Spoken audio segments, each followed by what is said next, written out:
ብዙ አልቀሰሽ የለም ብዙም ባል ነበር። አሁን ደግሞ የደስታ ሲቃ ደግሞ አለ። የደስታ ሲቃ ደግሞ ይመጣል። የልብ መደነቅ ይመጣል። ጸልዩልኝ ጸልዩልኝ ጸልዩልኝ ጸልዩልኝ አለ። ከዛ እሱ ይለወጥና ምን ይሆናል መሰለሽ?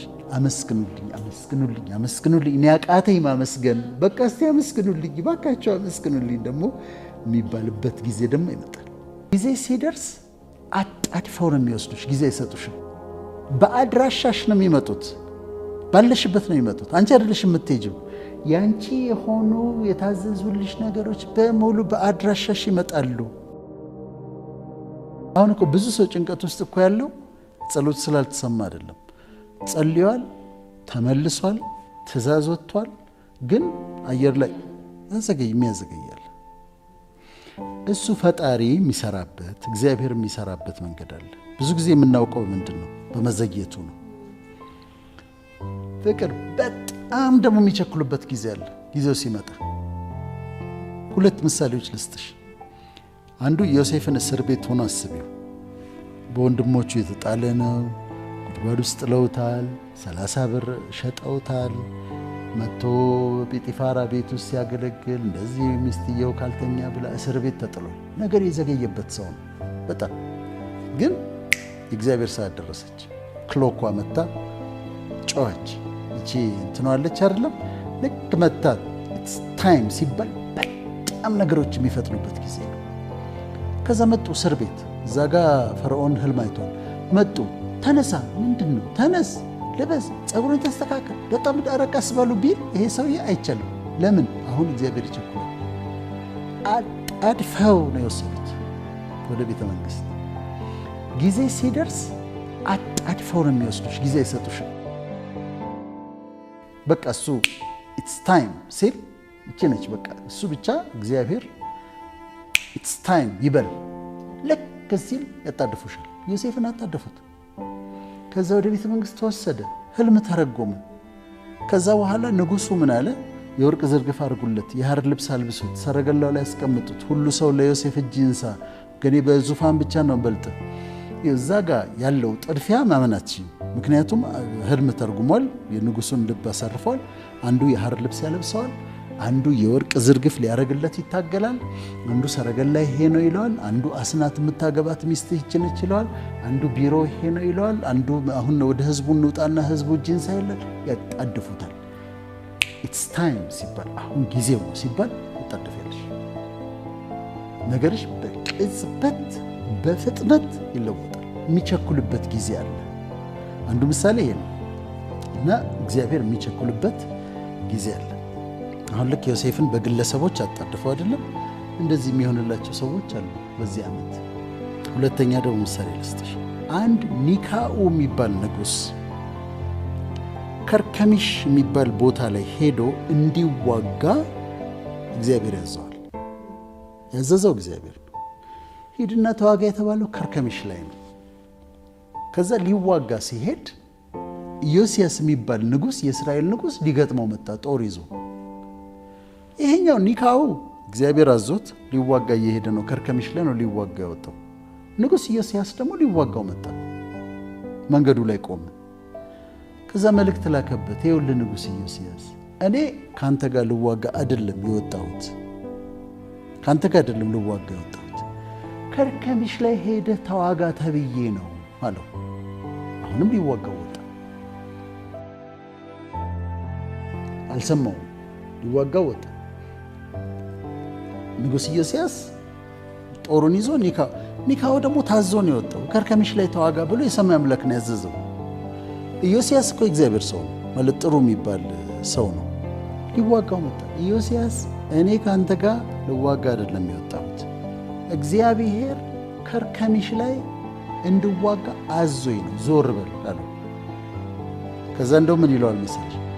ኒካውን ንጉሥ ኒካውን ነው እግዚአብሔር እንድቸኩል አዞኛል፣ ዞር በል አለው። አሁንም ዞር አልልም አለ። ይለምነዋል። እግዚአብሔር እንድቸኩል አዞኛል፣ ከኔ ጋር ያለው እግዚአብሔር እንዳይገልህ አለው። መጨረሻ ላይ ከኔ ጋር ያለው እግዚአብሔር እንዳይገልህ ዞር በል አለው። እምቢ አለ። በቀስት መተው። ለምን? እግዚአብሔር ቸኩሏል። አሁን ገብቶሻል? ያ ሰውዬ በእግዚአብሔር ፕላን ላይ ነው የቆመው። በእግዚአብሔር እቅድ ላይ ነው ፊቱ ላይ የቆመው። የፈለገ መልካም ሰው ቢሆን እግዚአብሔር እንዲቸኩል አዞኛል፣ ዞር በል እኔ ካንተ ጋር አይደለም ጠብ እዛ ከርከምሽ ሄጄ ልዋጋ ነው ታዝዤ ነው ብሎ ቢለው፣ እግዚአብሔር እንዲቸኩል አዞኛል ቢለው፣ ከኔ ጋር ያለው እግዚአብሔር እንዳይገልህ ቢለው እምቢ አለ። ከዛ በቀስት መታው። ዮሲያስ በቀስት መቶ ሞተ። ጋሬጣ ስለነበረ ጋሬጣ ነበር። በሚቸኩልበት ሰዓት እግዚአብሔር ታይም ብሎ ላንቺ የሆነ ነገር አዞ መንገድ ላይ ለሚቆም ሰው ወዮለት። ችግር ውስጥ ነው የሚገባው። በፊት ሆኖለት ሊሆን ይችላል፣ ግን ያንቺን ነገር ለማከላከል የሚሞክር ሰው ያቺ ችግር ውስጥ ይገባል። ምክንያቱም አሁን እሱ ቸኩሏል፣ ነገሮች የሚሆኑበት ነው። ሲቸኩል በፊቱ የሚቆም ማንም የለም። ማንም ሰው በፊቱ የሚቆሙ ወዮላቸው። ከ20 ዓመት በፊት አንድ ትልቅ ሰው የጸሎት ሰው ናቸው፣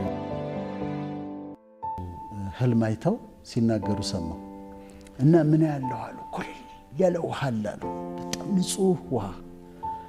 ከዛ ሰዎች ይመጡና በጭቃ ያበላሹታል፣ ውሃውን በጭቃ ያደፈርሱታል። ከዛ አሁንም እንደገና ይጠራል ከሰማይ የእግዚአብሔር መልአክ እንደገና ንጹህ ያደርገዋል። አሁንም ሰዎች ይመጡና አፈር ይጨምሩበታል፣ ያደፈርሱታል። አሁንም የእግዚአብሔር መልአክ ይመጣና ንጹህ ያደርገዋል። አሁንም ያጨቀዩታል። መጨረሻ ላይ የእግዚአብሔር መልአክ መጣና ንጹህ አደረገው።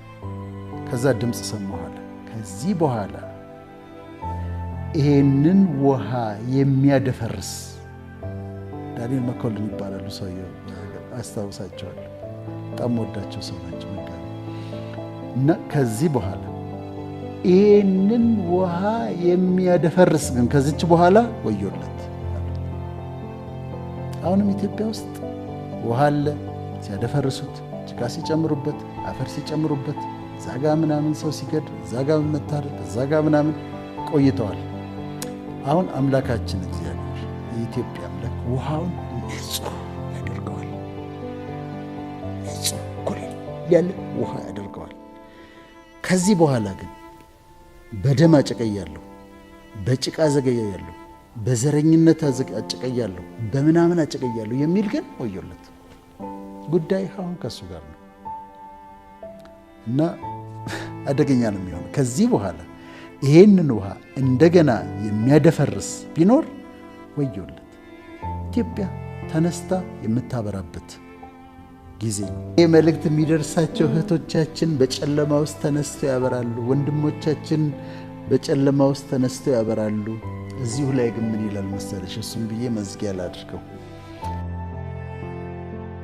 ይህንን ካላት በኋላ ጽዮንን አይኖችሽን አንስተሽ ተመልከቺ ይላታል።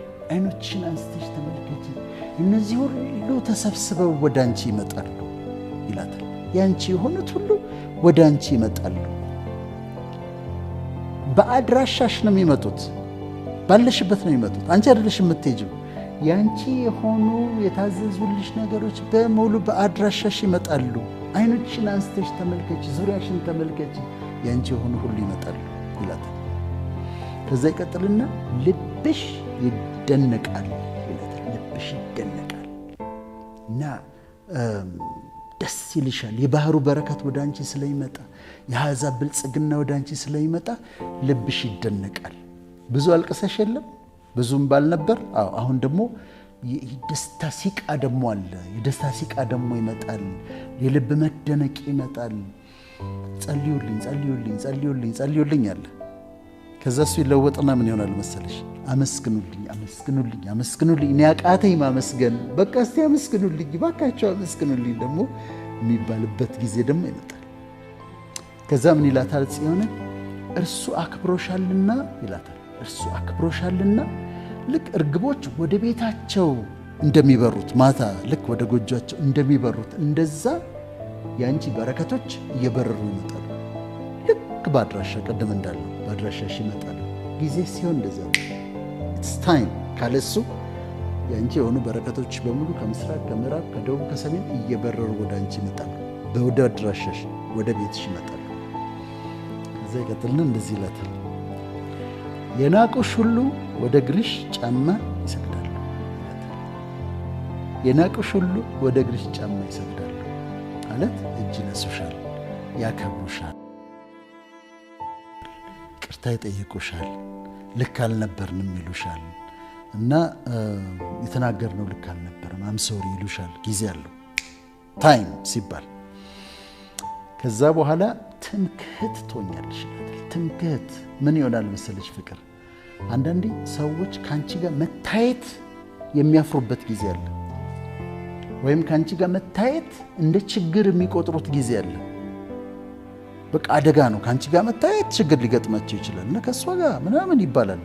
ስለዚህ ከአንቺ ጋር መታየት አይፈልጉም። ሲዝን ይለወጣል። ሲዝን ሲለወጥና ኢትስ ታይም ሲባል ከአንቺ ጋር ለመታየት የማያደርጉት ጥረት የለም። አውቃታለሁ ለማለት አንድ ቀን ከአንተ ጋር በልቶ ጓደኛዬ ነው ሊለኝ ይችላል። ኦፍኮርስ ምን ይገጥመኛል? አሁን ስልክ ደውለው ስፒከር ላይ ያደርጉሻል እና ስፒከር ላይ ያደርግና እንዴት ነህ ዶክተር ደህና ነህ ሆይ ምናምን ስፒከር ላይ እንዳደረገ ገብቶኛል። ጓደኞቹ አሉ። አሁን ምንድነው ሊል የፈለገው? በቃ አውቀዋለሁ ጓደኛዬ ነው ምናምን ለማለት ነው የፈለገው እና ይገባኛል። ግን ይሄው ሰውዬ እኮ ከአንቺ ጋር ለመታየት ያፈረከው ሰውዬ ነው። በችግር ውስጥ ባለሽበት ጊዜ፣ በውጊያሽ ዘመን፣ በመከራሽ ዘመን እኮ ከአንቺ ጋር ሻይ ለመጠጣት የሚፈራ አውቀዋለሁ ለማለት የሚፈራ ነው። አሁን ደግሞ ጓደኞቹን ሰብስቦ ስልክ ደውሎ ስፒከር ላይ አድርጎ ሉክ አይ ካን ቶክ ቱ ሂም አይነት ነገር ደግሞ የሚልበት ዘመን ነው። አሁን ለእኔ ሳይሆን ለሁሉም ነው፣ ለሁሉም። ይሄኛው ደግሞ ሲዝን ይመጣልና ትምክህት ፍቅርን አውቃታለሁ እኮ ማለት እንደ ኩራት የሚታይበት ዘመን ይመጣል። አንተን አውቃለሁ የሚባልበት ዘመን እንደ ትምክህት የሚሆንበት ዘመን ይመጣል። ለሰብ ደረጃ ንስሐ ገብተን ቂም ይዘን አለመሻገር፣ ሁሉን ነገር ትተን ለሰዎች ይቅርታ አድርገን ያጠፋነው ካለ ይቅርታ ጠይቀን አስተካክለን ቤታችንን ልክ እንደምናጸዳው ጥላቻን ጠርጎ ማስወጣት፣ ይቅር አለማለትን ጠርጎ ማስወጣት፣ ቂምን ጠርጎ ማስወጣት፣ አንዳንድ አጉል ባህሪዎቻችንን ጠርጎ ማስወጣት፣ ጽድት ብለሽ መዘጋጀት። አንድ ቦታ አለ እንደው እግዚአብሔር ለአንተ ሊዋጋ ሲመጣ ነውር እንዳያይብህ የሚል ቦታ አለ። ዘዳግም ላይ ሲመጣ ነውር እንዳያገኝብህ። እኔ ቤቴ ሲመጣ ሊጎበኘኝ ነውር እንዲያገኝብኝ አልፈልግም። ቆሻሻ ነገር ውስጥ ሆኜ መገኘት አልፈልግም። በቂም ተይዤ በጥላቻ ተይዤ መቀመጥ አልፈልግም። ስለዚህ ሊጎበኝሽ ሲመጣ ቤትሽን አጽድተሽ ይቅርታ አድርገሽ ጥላቻን አስወግደን ጠርገን ምህረት አድርገን እንደዛ አድርገን ነው የምንጠብቀው። አሁን ግን አንድ እግዚአብሔርን አሰራር ልነግርሽ እፈልጋለሁ፣ ወይም ደግሞ ለሙስሊሞቹ አላህ በነገራችን ላይ በጣም ሙስሊም አዳማጮች እንዳሉ ታውቂያለሽ? አዎ ደውለውልኛል። ሙስሊም ሴቶች ወንዶችም በቃ ደስ ይለኛል እንዲህ አላህ ይባርክ ምናምን ሲሉኝ በጣም እደሰታለሁ። ለሁሉም እኛ ለይተን ስለሆነ ምን ማናከለ ሁሉም ስለሆነ ሁሉም ጋር መድረሱ በጣም ደስ ይለኛል።